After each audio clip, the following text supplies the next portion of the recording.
গণ অভ্যুত্থানের সময় হত্যাকাণ্ড সহ মানবতা বিরোধী অপরাধের ঘটনায় করা এটি প্রথম মামলা, যার রায় ঘোষণা করতে যাচ্ছেন বিচারপতি গোলাম মর্তুজা মজুমদারের নেতৃত্বাধীন ৩ সদস্যের আন্তর্জাতিক অপরাধ ট্রাইব্যুনাল ১। এই ট্রাইব্যুনালের আরও ২ সদস্য হলেন বিচারপতি মোহাম্মদ শফিউল আলম মাহমুদ ও বিচারক মোহাম্মদ মহিতুল হক এনাম চৌধুরী। রায় ঘোষণার জন্য গত ১৩ নভেম্বর এই দিন ধার্য করেন ট্রাইব্যুনাল। ট্রাইব্যুনালের রায় ঘোষণা সরাসরি সম্প্রচার করবে বাংলাদেশ টেলিভিশন সহ বিভিন্ন বেসরকারি টেলিভিশন। এছাড়া রাজধানীর ঢাকার বিভিন্ন স্থানে বড় পর্দায় দেখানো হবে ট্রাইব্যুনালের রায় ঘোষণা।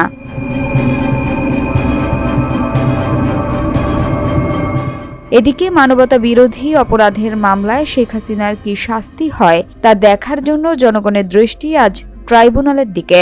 রায় ঘোষণাকে কেন্দ্র করে আন্তর্জাতিক অপরাধ ট্রাইব্যুনাল ও এর আশেপাশের এলাকায় নিরাপত্তা ব্যবস্থা জোরদার করা হয়েছে।